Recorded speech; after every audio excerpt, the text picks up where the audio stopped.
But it's so you feel that the government actually actively turned against you and began to persecute you in some way. Indeed, and you know, meeting with congressional staffs, meeting with these investigators, they said, look, it doesn't matter what you guys are going to do, we're going to ride you until you're out of business. So that's troubling. Yeah. And that is, and so the moral of the story for you is, because you're still in business, yes? Not in government contracting business. You don't work with the United States government anymore. I sold the whole thing. I'm done. So what do you do? I started a private equity fund. We invest in energy, mining, agriculture kind of things in Africa.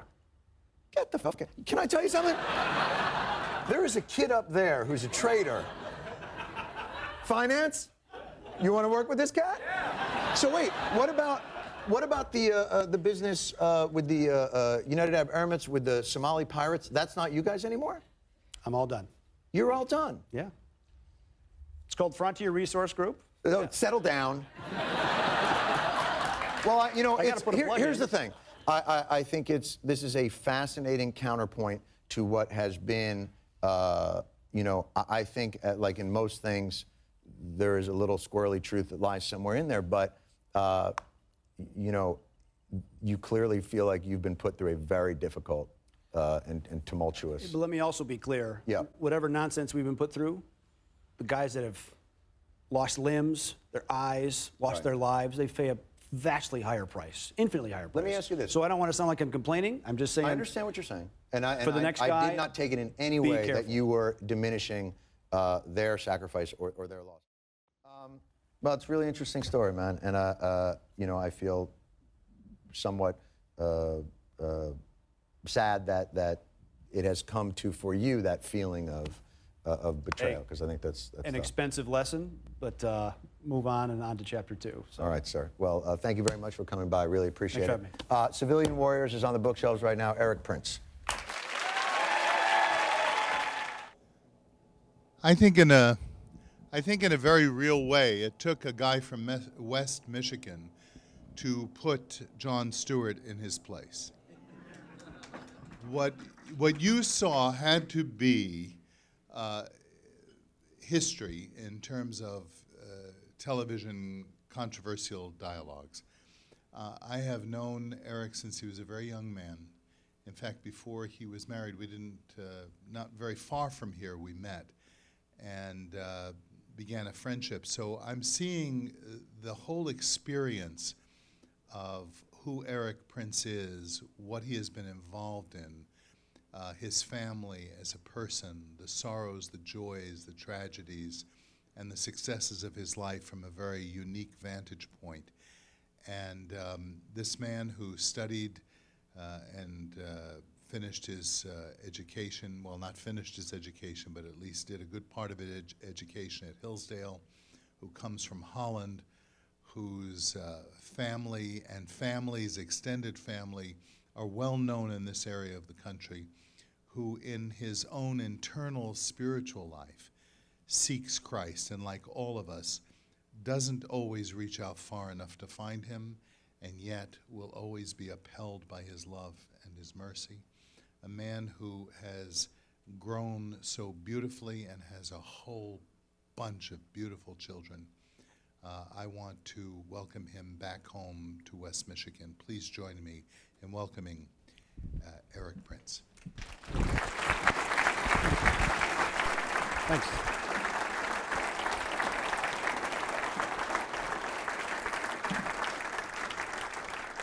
Good evening. It's great to be back in Michigan. Fortunately, there's not much more snow here than there is in Virginia, so global warming is not working out so well for them, I guess. I just want to thank the Acton Institute guys for having me here. I go way back with them. I remember I met Chris Morin first at an economics lecture at Hillsdale College when I was in school there, and I came late to the dinner, and there was one seat left in the room, and I was reeking of smoke, not from a dorm, not from someone smoking in the dorm, but from a house fire, because I was a fireman. And I came late, and I sat next to this guy, Chris Morin, and we hit it off. And that was just at the time that he was working on starting the Acton Institute with Father Robert, and who I also met a few days later. And we've been long friends and dear friends ever since, and I'm a huge fan of the work they do here. I was an Austrian economics major at Hillsdale, and in the study of faith and liberty, and my life experiences from traveling around the world, visiting communist countries as a little kid, seeing what freedom and liberty can do. So I'm a huge fan of the work they do here, and I'm honored to be here tonight. I want to thank my mom and sister and brother-in-law Denny, and I think there's a few cousins in the house, and my Uncle Claire. Thanks for coming out here. It is great to see you and to be with you guys again. I want to thank, I think there's some people from the Amash family. I'm a huge fan of Congressman Justin Amash, a great defender of liberty, and someone that will stand up to the system in Washington, which certainly needs to be stood up to. I'll take you through a little bit of what I talk about in the book, and then I'll open it up to questions. I'm probably more comfortable in the Q&A environment, having been through the back and forth too many times to count. Growing up in West Michigan, I had a great childhood. I had a dad that worked very hard. He was a self-made entrepreneur, and those words of persistence and determination rang in my ears from a very early age. He didn't let me work. He didn't let me have a job in high school because he had worked 40 hours a week already through middle school and high school because his dad died when he was only 13. So I had an idyllic childhood. I had a mom that stayed home and very nurturing, and a dad who pushed hard at giving me a lot of experiences outside the norm. And I've tried to live with that parable of the talents ringing in my ears, to whom much is given, much is expected. And I certainly hope I meet my maker someday, tired, beat up, and exhausted from a long journey, not tan, rested, and ready. But he going to work with my dad was never really an option after college. It was never discussed, and so I had to go do something on my own. I don't think he bargained that I was going to be a Navy SEAL, but it was a great job. Still my favorite job. It was a great organization. If you have a young son, I encourage them to consider going and serving the military. There's no other job that comes right out of high school or college, for that matter, that'll give you so much responsibility and so much experience at an early age. So I went and did that, and I left early because my dad died, and my wife then was sick with cancer. And, to help sort out the family farm, so to speak. And I never really intended to be a defense contractor. I started Blackwater really as a way to stay connected to the SEAL teams, that community I loved. And, special operations units in the United States have been using private facilities like that since the 1970s. Small ranges to go and practice because it's much easier for a unit to go to a private facility like that because it's efficient, you show up on time, things are organized, versus going to a government one, which is, I guess, why would you send things via FedEx versus the Postal Service? It's kind of the same argument sometimes if you really wanted to get there overnight. So again, started it never intending to be a defense contractor, but one thing led to the other, and we just kept saying yes. When the Columbine tragedy happened, we turned around and we built a mock high school, and we ended up training tens of thousands of police officers to go from a surround and negotiate mentality to a solve the immediate threat.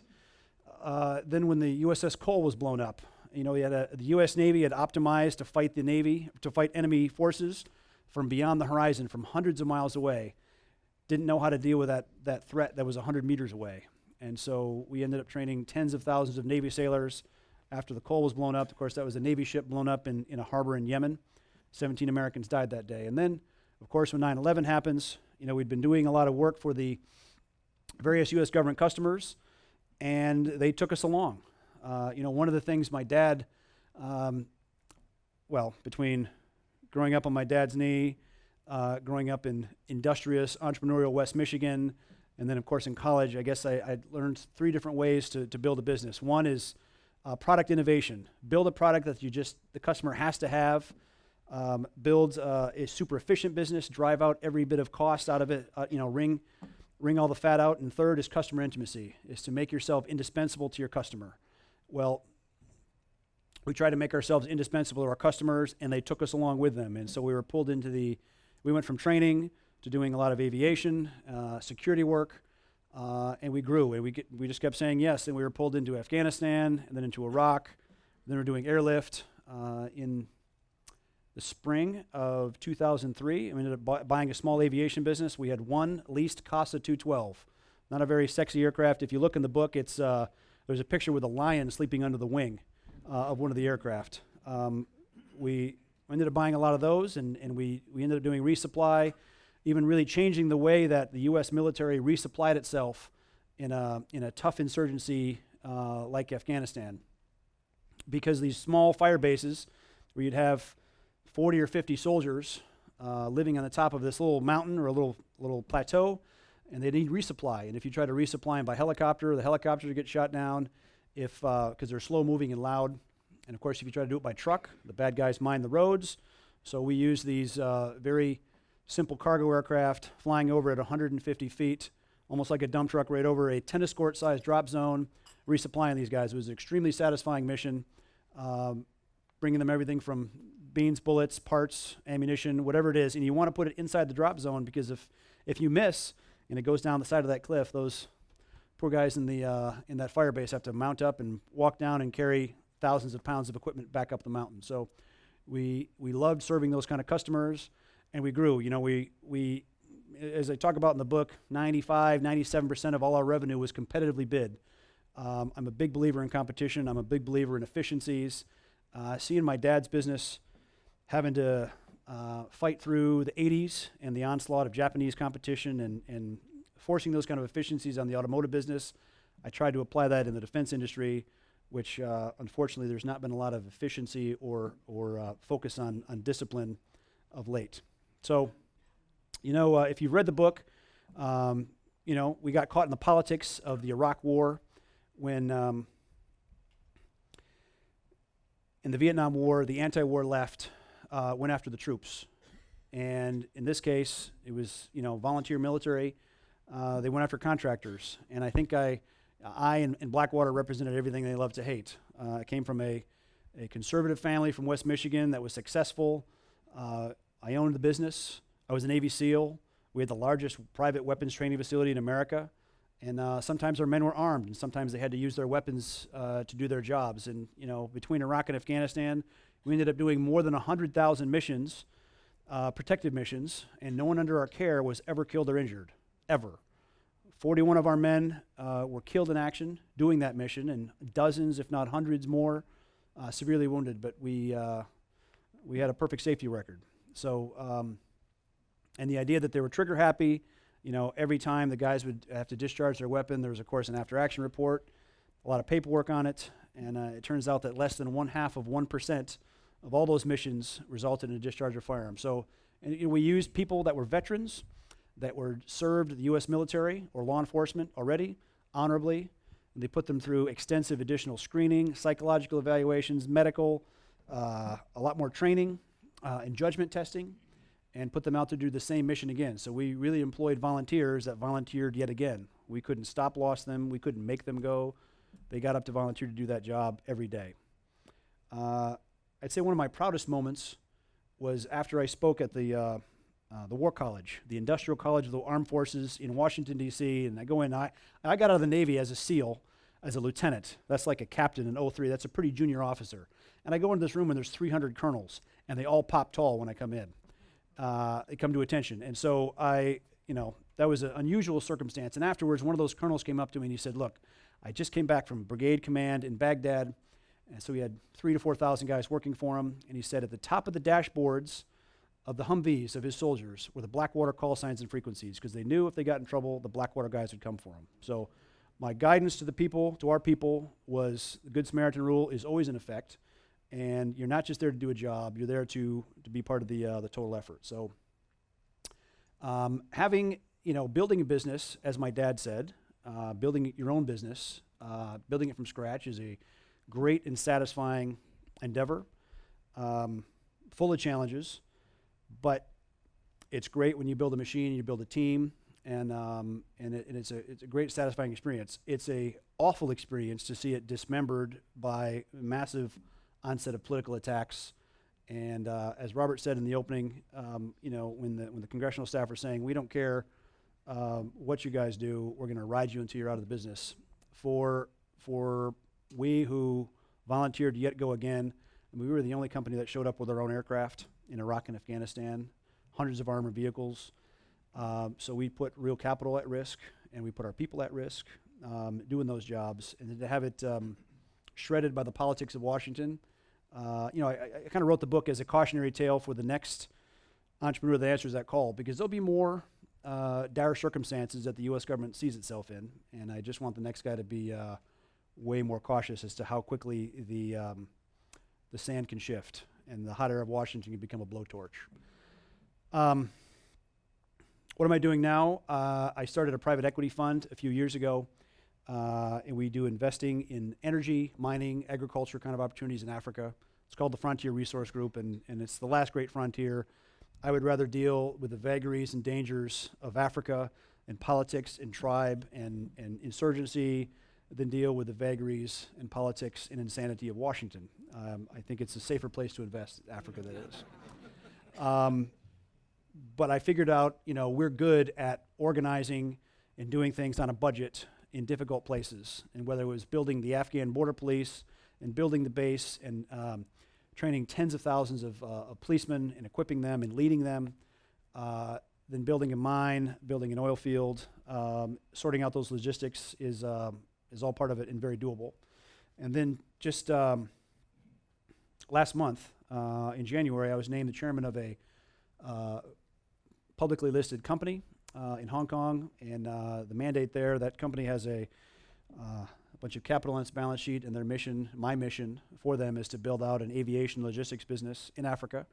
Not another Blackwater, but a company that can help operate and sort out their logistics and make sure it runs smoothly in very challenged areas, whether you have roads that wash out from rainy season, plenty of criminality, plenty of those kind of problems and challenges. We've gotten good at sorting that out. So I would say in a year and a half from now, if you're going to Africa, call me, because if you need medevac, we are the ones that you're going to want to call, because we will get to anywhere on the continent and we will get you out of a bad circumstance. There's one chapter in the book that I particularly like, and it's some of the good rescues we've done. There's one in Mali that comes to mind, and that's why I put the picture of the casa in there with a lion sleeping under the wing, because that was taken very shortly before that rescue happened. And there was a team of U.S. Special Forces guys who were up there training the Mali army. This is just in the area of Timbuktu, actually. I'm not kidding. That's a real city right in the transition area of Mali, from where the somewhat growing area to north of that, it's pure Sahara. And so these SF guys, U.S. guys, are at this camp. They're teaching, and a big storm comes up. One of our aircraft was there. The aircraft was tied down, and it got pushed 100 meters sideways, damaged the landing gear and the wingtip, unflyable. And it picked up the tent that the SF guys were in, and it tossed it like a wash machine, and it broke one guy's back, another guy's pelvis, two other guys with limb injuries, killed one guy, and another guy had major internal bleeding. And so we called their other aircraft, probably the one that had the lion sleeping under the wing, and they flew in there. Our guys landed on a couple sets of headlights in the desert in the middle of a sandstorm, and our medic worked that guy for 36 hours straight. And it was down to the point that they'd given him every fluid they had, every bit of blood. They were doing sterile water, even just trying to keep some kind of fluid in him, because it turns out his spleen had ruptured. And they got him back to the capital of Burkina Faso, which is Ouagadougou. And that guy wasn't going to die that day. We weren't going to let him. And our guys actually went to a drugstore, pooled their cash, bought some controlled meds, and they did surgery on him. And they ended up doing an emergency splenectomy on him and saved his life. And so those are the kind of people we had. And I remember right after that, within a week or two, the first Navy SEAL was going to become the commander of U.S. Special Operations Command. So me being from that community, we were going to show up for that event. And the admiral, who we were working for at the time, Admiral Bill McRaven, who was later the guy that led and commanded the Bin Laden raid, came up and gave me a big bear hug. And he said, you guys you did some really sporty flying. And I said, sir, that's why we have sporty pilots. So I grew up flying around in the co-pilot seat of some of my dad's planes, because he had a big focus on getting salespeople out to the customers and customers in to see what Prince Automotive was doing. And so growing up around that, I remember I soloed the morning of my 16th birthday and got my license, pilot's license before I drove a car. But so when we can do missions like that, it makes it all worthwhile. With that, I'll be happy to take questions. I didn't have any definite formal speech, but I can take just about any question you ask and throw at me. So with that, sir. Do you have the same rules of engagement as the military? Okay, the question is, do we have the same rules of engagement as the military? No. We had more restricted ones where our people were there, if they're doing a security mission, was to play defense. And so it was not to stay and win in a firefight. It was to move the protectee through the danger area and get them out of there. And so if you had to use lethal force, there was called the use of force continuum, just like the police officer might have here. There's certain rules and when they can draw and fire their weapon. And so there was sirens, flashing lights, laser pointers from time to time, water bottles thrown at cars. It sounds bizarre, but you're trying to keep cars back from you in an area where there are car bombs that are going off on a daily basis, and a car bomb big enough to destroy you and all your colleagues in a fully armored vehicle. So those are the defensive rules. Those are briefed and given to us by the customer, State Department, or the Department of Defense, whoever it is you're working for over there, on a daily basis. And speaking of the rules of engagement, it's the other tough thing is when you're working for the State Department, they dictate, of course, those rules of engagement, but they dictate the route that you will take, the vehicle you will take, the time of day you will go. And so if you're a bad guy, there's plenty of deer hunters here in the room, and if you're going to hunt a deer, you hunt at a trail intersection, correct? You figure out what the patterns are, and you wait there for them in ambush. So when the State Department is saying you're going to drive a polished Suburban, GMC Suburban, with lights and sirens every day and go through these same traffic circles, it makes it pretty easy for the enemy to set up on you. Contrast to that, so that's when we're working for state. If we're working for an NGO and we can control how we go in our routes, we never got any firefights. Of course, never anybody got any hurt. But we I remember buying a whole bunch of Lincoln Continentals, fully armored, and then completely destroying the paint jobs, giving them an old, beat-up taxi look, hanging the curtains in the windows, and making people go low profile, because you can't kill what you can't see. And if you don't give your enemy an obvious target, much harder to target you. Sir. Erik, I'm a Christian Reformed pastor, and I'm just curious. I know the family you're raised in is a family that loves the Lord. You were raised to love the Lord. Could you speak a little bit on your faith and how that shaped you, where it's brought you today, and especially going through some of those difficult times, and even some moral judgments about the direction to go based on your upbringing and, where the Lord has led you today, especially? Okay.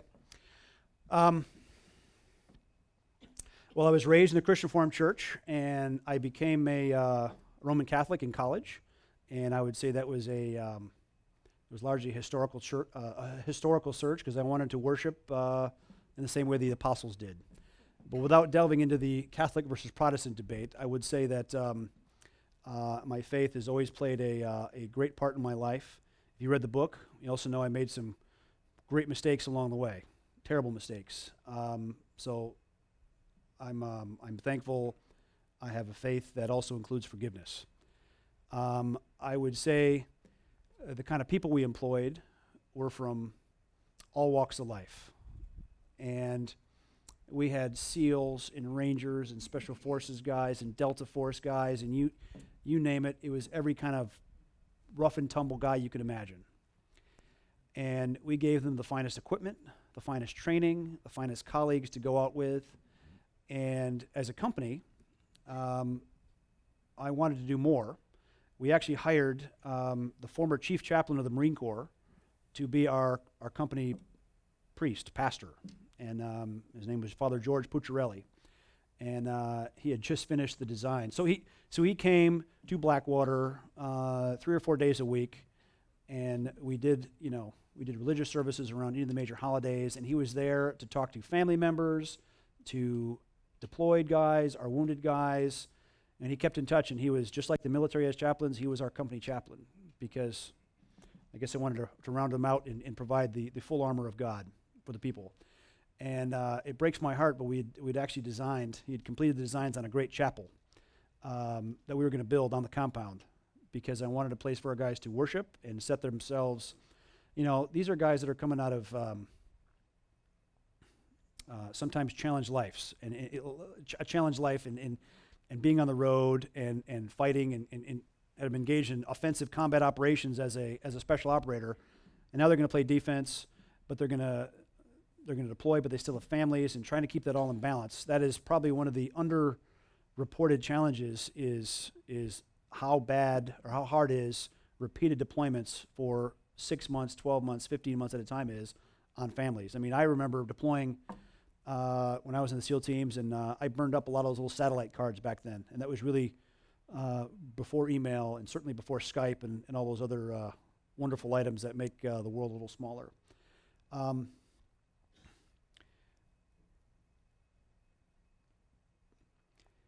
As I went before Congress, I remember I started that day going to Mass, and I felt more at peace because I had a lot of people praying for me. My mom told me she was praying for me. My siblings did. I got 2 great phone calls the night before. One was from Chuck Colson, and who'd been a great spiritual mentor to me, and Ollie North. And he said, "Hey, listen, I was a Marine. I did 48 times before Congress. You were a SEAL. I know you can handle it once."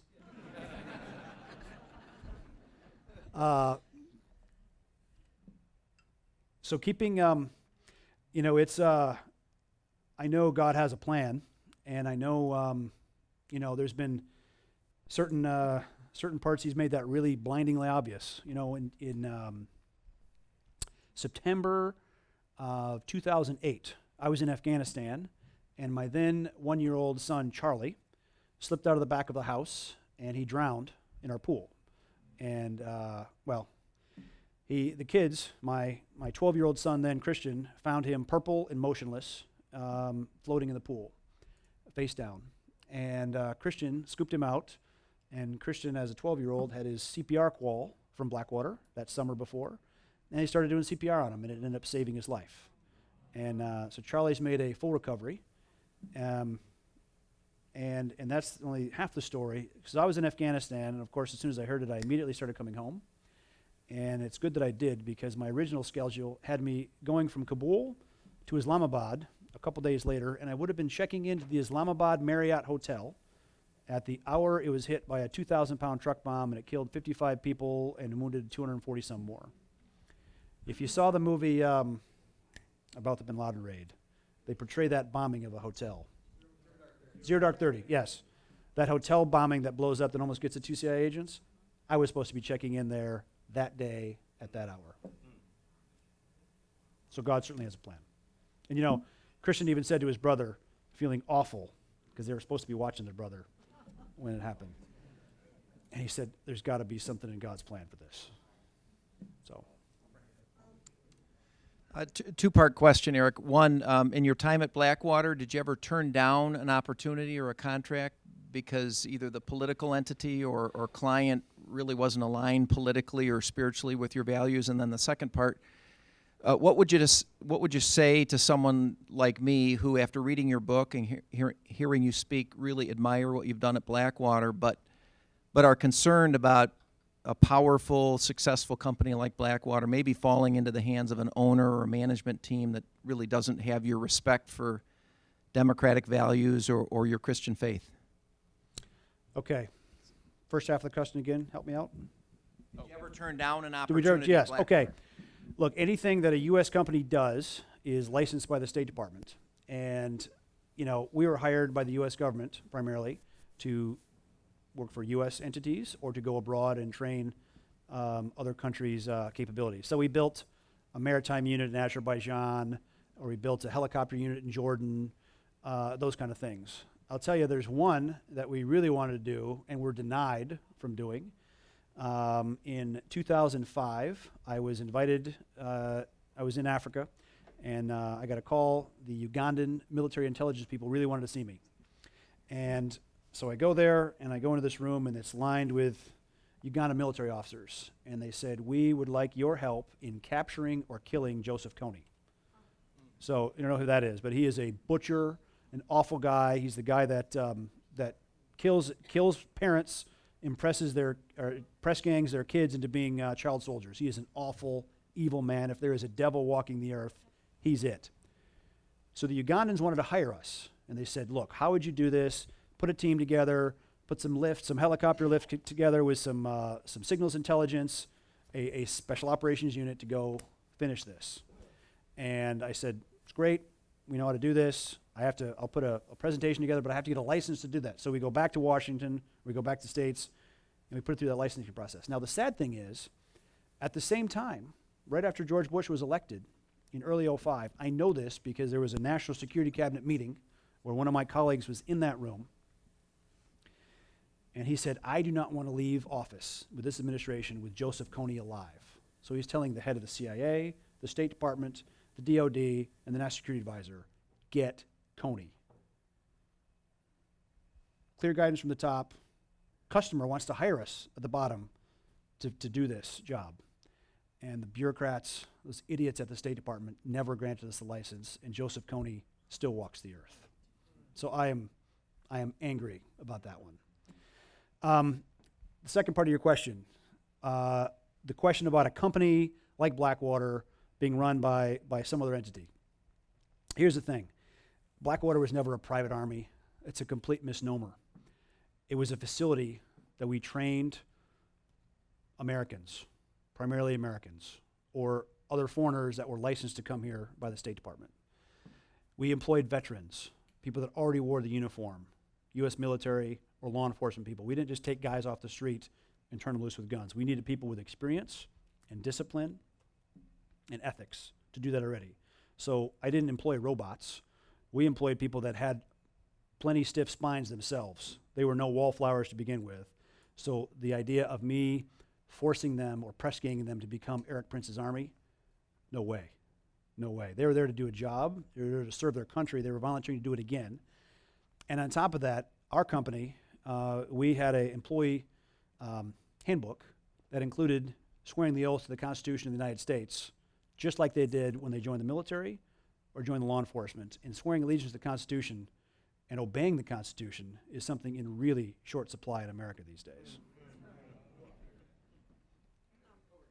I was going to ask you about Joseph Kony. Is there any opportunity that you could go into Uganda and get rid of him? Here's the thing. The U.S. government decided to get involved a couple years ago, and they completely gummed it up because it's being run out of embassies, and they are completely restricted as to where they can go. Joseph Kony doesn't obey borders, so he moves between Uganda, Central African Republic. He can pop over to the Congo. There's a big national park in the Congo he lives in. If you're going to go after someone, you've got to go after them. It's kind of like that Butch Cassidy and the Sundance Kid, right? Remember that movie? When they're going around, they're robbing trains, and then finally some guys start coming after them, and they keep looking back. Who are those guys? And they cross the national border. And they look back. Those guys are still following him. Who are those guys? They were the Pinkertons. It's a private organization hired by the railroad company to finish that job. Sir. I got out as a lowly 03 myself in the Navy, so 03s run the world. there you go. You actually touched on my question I was going to ask, and when I was in the Navy, there was a lot of distrust with the civilian security when I was there, and so the question I'm asking is with respect to loyalty and honor and the oath which you just talked about, and in context of the whole Edward Snowden thing, you know, what is can you comment on the loyalty with the civilian workforce, the civilian Civilian contractor. the civilian contractors, and just your statement on them working with the government, and when you've got the government, there's, in my opinion, there's a problem that the government has to hire these civilians to do this work, especially with the Edward Snowden thing. Well, if you look at the great security breaches in American history before Snowden, they were all government employees, whether it's Aldrich Ames, Hansen, you name it. the guy that gave up all the radio codes, Walker, in the 80s. They were government employees. The guy was in the military. He was an active Navy enlisted guy. The idea of contractors filling that gap, a lot of that comes from government hiring practices, because once you hire someone, that comes down to civil service policy. Once you hire a guy in the government, it is almost impossible to get rid of him. You literally have to lead them away in handcuffs to end their employment.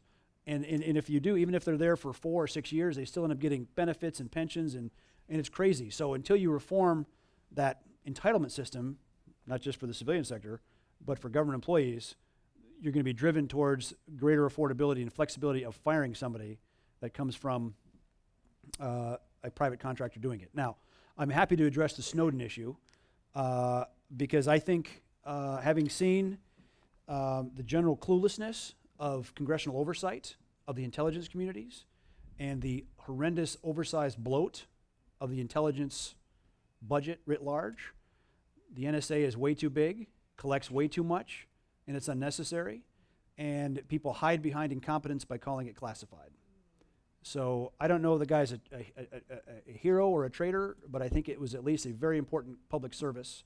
And I wish Justin Amash had been successful in passing that bill, in paring down the scope and reach, because right now I believe the federal government is trampling the Fourth Amendment.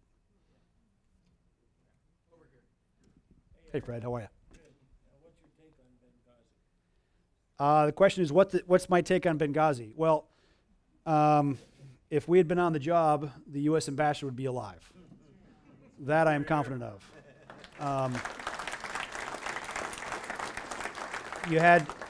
You had politics driving security in the field, in the sense of there were local guards hired, Libyans that were unvetted, unarmed, okay? Fortunately, a couple of them actually gave some indication that there was an attack coming, but they all ran as soon as any attack did come.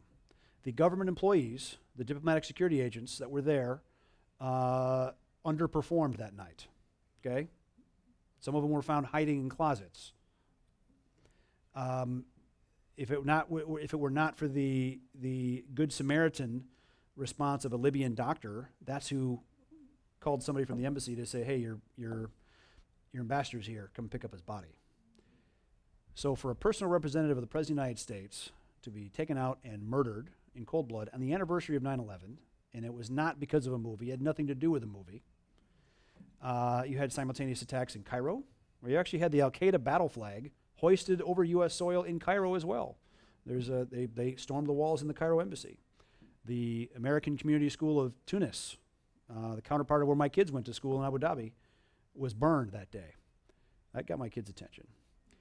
So not only was the security preparations awful, thank God there was other contractors that responded. The 2 SEAL contractors, Woods and Doherty, repeatedly asked their CIA base chief, because you had the consulate and the annex. There was a CIA annex a mile or so away.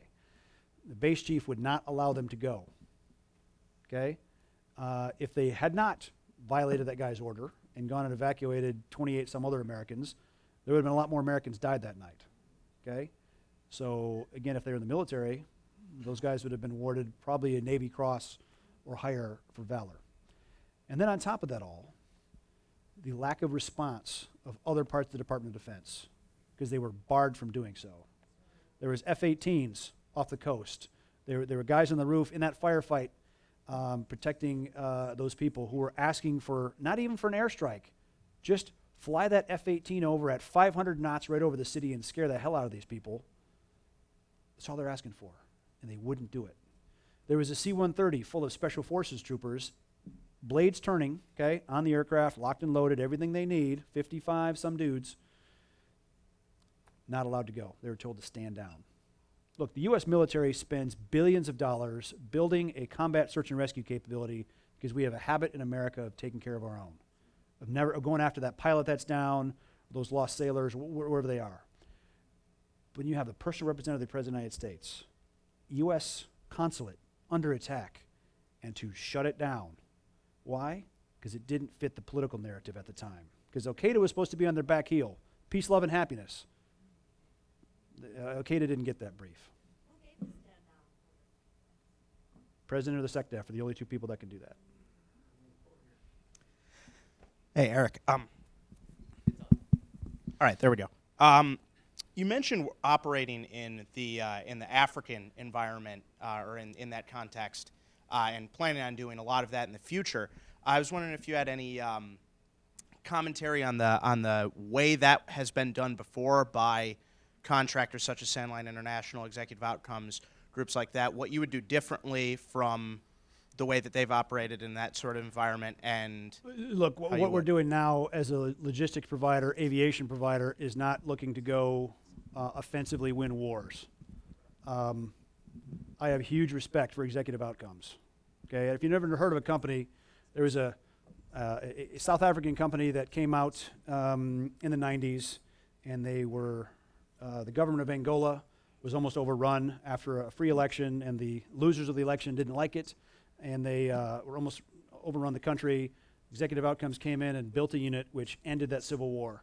While they were doing that, if you've ever heard of a country called Sierra Leone, was also nearly overrun by an awful organization called the Revolutionary United Front, not far off of Joseph Kony and the LRA, the same kind of drug-crazed psychopaths.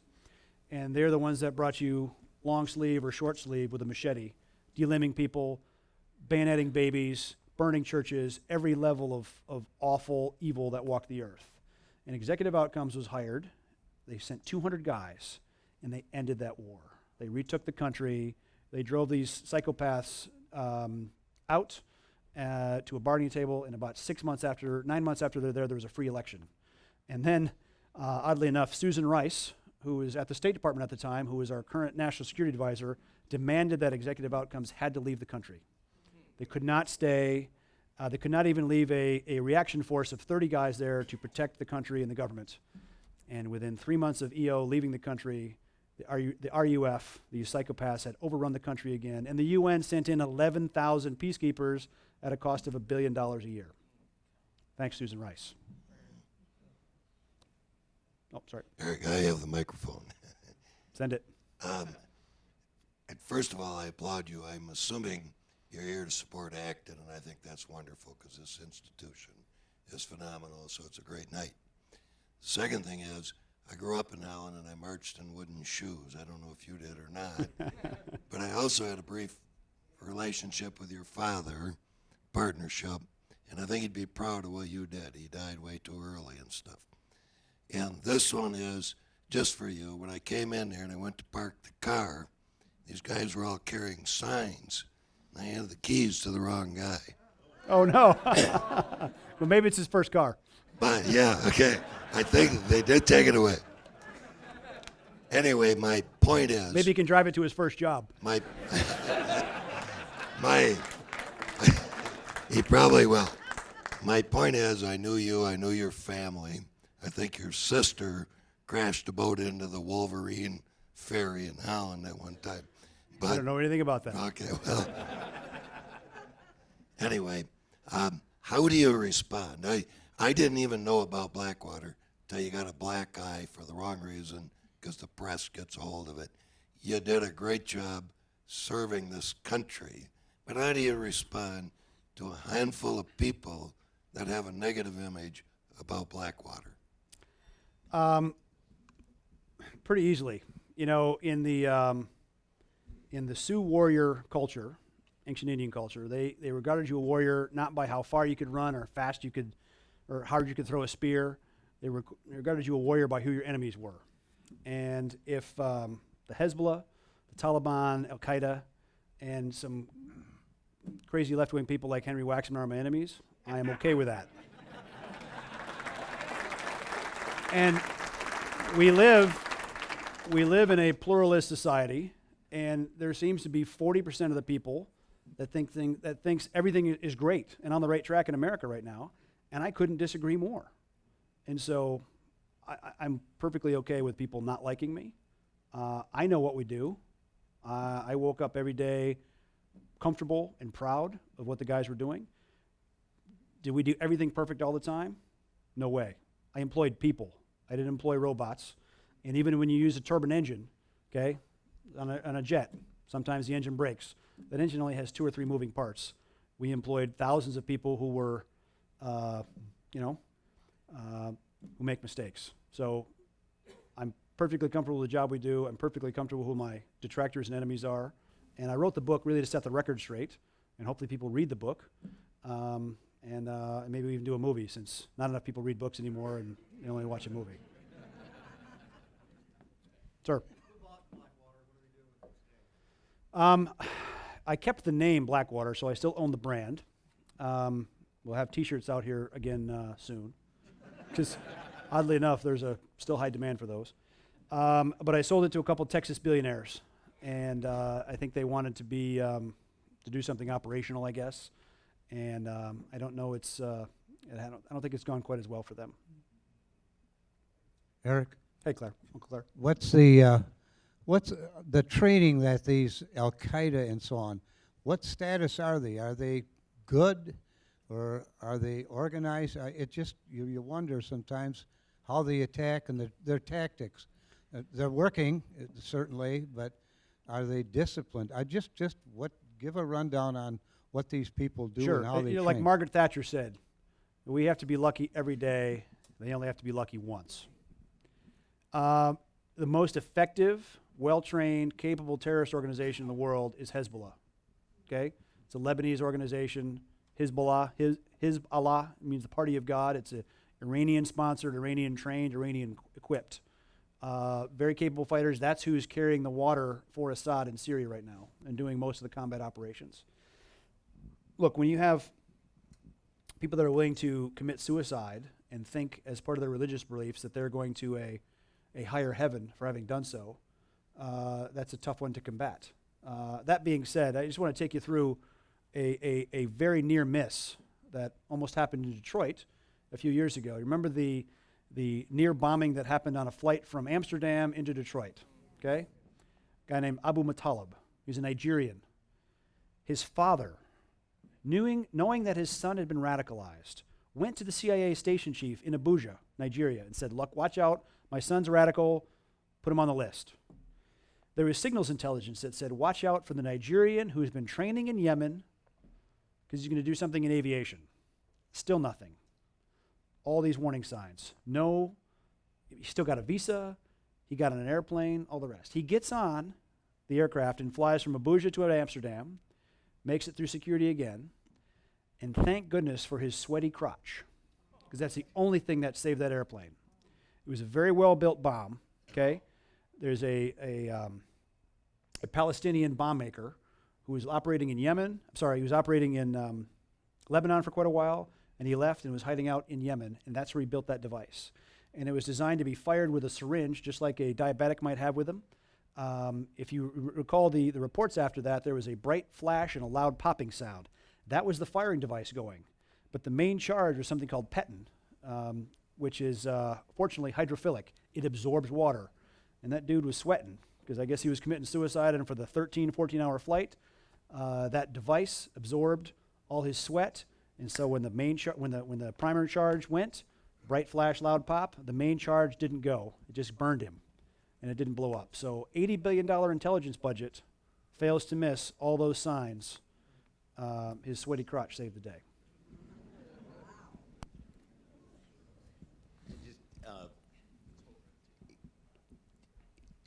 You commented briefly on Henry Waxman. I was noticing that he's retiring soon, and I was wondering if you're going to be invited to the retirement party and if he's been sending you any Christmas cards lately.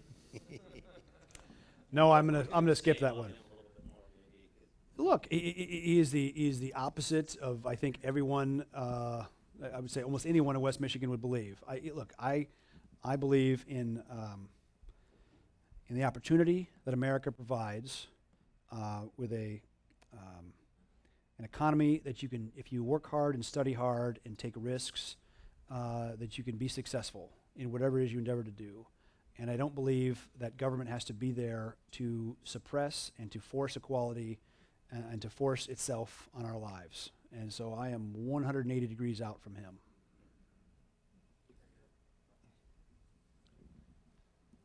I was a battalion surgeon with the Marine Corps in Desert Storm, And one of my classmates in Officer Candidate School was Richard Marchenko. Okay. And I first became appalled at injustice when I read his story and what the Navy did to him after he tried to, first form SEAL Team 6, and then the Red Cell to warn the Navy commanders right at the base level about the threats of terrorism. And do you see a parallel between you and Mr. Machenko, Commander Machenko? So what he's talking about is the guy that founded SEAL Team 6. After Desert One, the debacle of trying to rescue the U.S. hostages held in Tehran, okay, the Army stood up a unit called Special Operations Task Force Delta, and a special helicopter unit to carry them around called TF-160. And there was a SEAL component, a SEAL equivalent called SEAL Team 6. And he's talking about the founder of SEAL Team 6, who was a pretty irreverent guy, and he definitely busted some paradigms. And I think the thing that, I don't know, but I suspect what happened, particularly the first thing he did after SEAL Team 6 is he started something called Red Cell, which is a small team of SEALs who are very, SEALs tend to be innovative and fly by the seat of their pants. It's kind of a culture amongst those guys to basically behave like terrorists, okay? To probe security of Navy facilities, to test out, is the security really that good for that nuclear submarine or a base or whatever? And he showed the Navy how absolutely void of security they were, and I think that's probably made him run afoul. You know, look, hindsight, I probably shouldn't have said my goal for Blackwater is to try to do for the Defense Department what FedEx did for the Postal Service. That probably ruffled a lot of feathers. I didn't mean that with any malign intent. When I see FedEx and what Fred Smith did, you know, I think he wrote the paper when he was at Harvard, and he got a C or a failing grade on it because the instructor or this professor said, well, it'll never work. Why would you need to send something overnight when you have a fax machine? But he built that business, and it had a transformative effect on all of our lives because you have overnight shipping, and it actually made the Postal Service become more efficient and more innovative. And I think any business that provides people with a way to be better at what they do, to be excellent, and to be proud of what they do is a great and honest and positive thing. And it's the same thing that the Acton Institute would say about, you know, we as human beings are called to serve God and to work hard and to be productive in our labor and innovative and providing people a way to do a job better, smarter, for a farmer to collect hay off a field with a machine instead of with his arms. It's a great thing. Whatever incremental move you do by risking your knowledge and capital and time to improve somebody's life and livelihood and to make it better. Look, I employed thousands of people, and we had a really unusual subset of people. I mean, I was probably the largest employer of former special operations people in America, if not the world. And so seeing the cultural characteristics of those guys and what they could do by putting their kids through college and putting a down payment on a house, that is all really satisfying work. I just want to say one other thing on, you know, our guys were former military or law enforcement. If they were in the military, many of the things they would have done that they did in action would have qualified them for significant medals of valor, whether it's a Bronze Star, a Silver Star, all the way up to a Medal of Honor performance. But we're a private company, so we couldn't do those. So we actually had a medal made. It was called the Blackwater Defensive Liberty Medal. It was a company logo on one side. On the other side, it was an image of St. Michael the Archangel with that broadsword. He's about to stick it to the devil. And you know, we had silver ones made, we had gold-plated silver, and we had some solid gold ones made. And the guys really took those seriously. They really appreciated it, and you know, it's a satisfying way to recognize great performance. Yes, sir. Eric, welcome back to hey, Mike. Michigan. How are you? Good. One thing you don't talk about in your book that maybe you could enlighten me on, they mentioned it a little bit in the video before you came out, was, if I remember right, you were starting some projects in Somalia to defend against hijackings of tanker ships and captains being held for ransom. And obviously the new movie that's out is going to bring a lot more of that to light. Can you kind of tell us where Blackwater was at the time that you got out of the business? I'd sold all the company by then, and I was, Somali piracy, I'm sure you heard about in the last 5 or 6 years, was getting to be a really major problem. 30, 40, 50 ships held at any one time. And that happened because Somalia was the longest coastline in Africa, was completely lawless. And whatever fledgling government was there lacked the wherewithal to project power, to project law and order, not only from a town to the coastline, but certainly from the coastline out to sea. And so pirates would, it was a business model. It was a very successful business model. They would actually gather money, and if you had an RPG, you chip that in with that, or an AK or a boat, and they would send pirates out to sea, and there'd be a takedown crew of 6 to 8 guys, and they would scamper aboard a ship, take it over, and they would drive it to the coast of Somalia, and they'd sit on it for 6 months, 8 months, a year, however long it took. And in that time, they're negotiating with the ship owner, not because the ship owner cared at all about the crew. He just wanted a ship back. Seriously, it's very, very, very cold. So my concept was not to chase pirates around the Indian Ocean, because there's tens of thousands of square miles, millions, but instead build a law enforcement unit that could project law and order wherever it was, and deny sanctuary to those pirates. So there was some donor nations. They ended up building it provided the funds. A police force was built called the Puntland Marine Police Force. Their first operation was 500 kilometers one way. Now you talk about the logistics challenge of operating in Somalia, a country that's been melted down for 30 years, and then you're going to drive. But they did it. And if you notice, as soon as that unit went operational, piracy plummeted.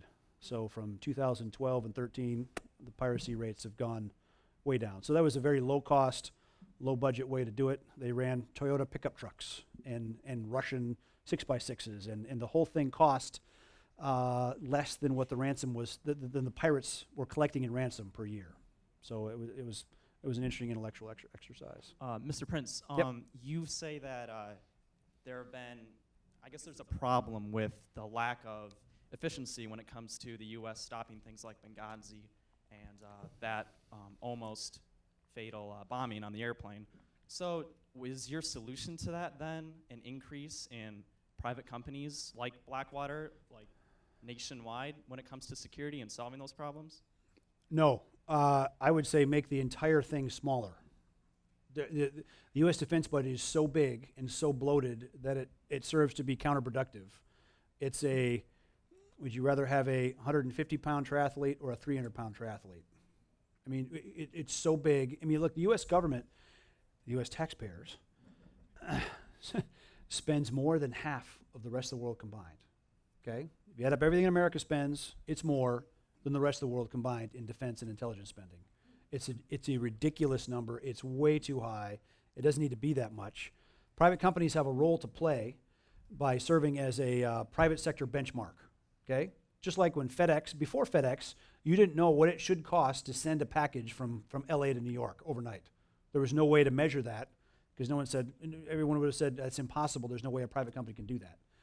But, when I was born, right around the time of Apollo 11, if you had said then that putting man in space was an inherently governmental function, now the only way the U.S. gets a load up to the International Space Station is with a private company called SpaceX. So private sector has a role to play in measuring cost, measuring that efficiency, benchmarking against, just like it's great to be able to shop a Nissan versus a Toyota versus a Honda versus a Chevy. Competition is a good thing. And so I'm not saying that we need to have private companies building offensive combat units. Not at all. That's not where the big cost is. The big cost is in all those logistics functions, all those training and supply functions. A lot of those things can be done sometimes with the government, sometimes with the private sector, but make it compete, and you'll save a ridiculous amount of money.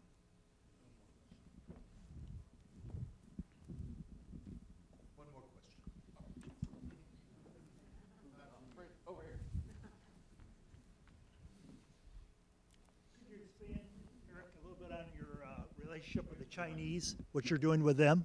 Sure. So again, as I talked about, I think I talked about it here, maybe it was at dinner. I started a fund, a private equity fund. We invest in energy, mining, agriculture, logistics opportunities in Africa, direct investments. And as I was traveling around Asia, be it Korea, Singapore, Hong Kong, Shanghai, Beijing, the major institutional investors, major companies would say, that's great if you want to be a money manager, but what we really need is a company that can help us sort out our logistics in Africa. Because as they're going to build a mine, an oil field, a bridge, a road, a port, whatever it is, our logistics functions are killing us in cost and unreliability and delays and problems and all the rest. So we need your help doing that. And so the investment bank we've been working with had a company, a publicly listed company that had basically gone idle with cash in its balance sheet. And so they hired me to bring a management team and a business plan to build out an aviation and logistics business on the continent of Africa. It's being renamed Frontier Services Limited, Frontier Services Group Limited. And the first thing we're doing is building out an aviation capability. As I said, if you're going to go on safari in the next year and a half or so, have my number, because we can get you out of it. There's not one company in Africa that you can call right now that will get you within a few hours out of a difficult circumstance for a medevac, for people movement or whatever, and we'll do it at a Western, operationally excellent class of performance. It is public. That name was taken. No, the company is public, and we decided we wanted to be a public company to have that transparency, located in Hong Kong, because that's really the center through which all that Asian capital flows. And Asia has the appetite to invest in Africa. They need, as China's now the largest car market in the world, so they need aluminum for their wheels, and copper for their wires, and steel for the body panels, and it's a growing part of the world, and they need the resources. And it's right now it's listed as DVN Holdings, and the stock number is 500 on the Hang Seng Stock Exchange. And that was a pretty nice pitch to end on. Thank you.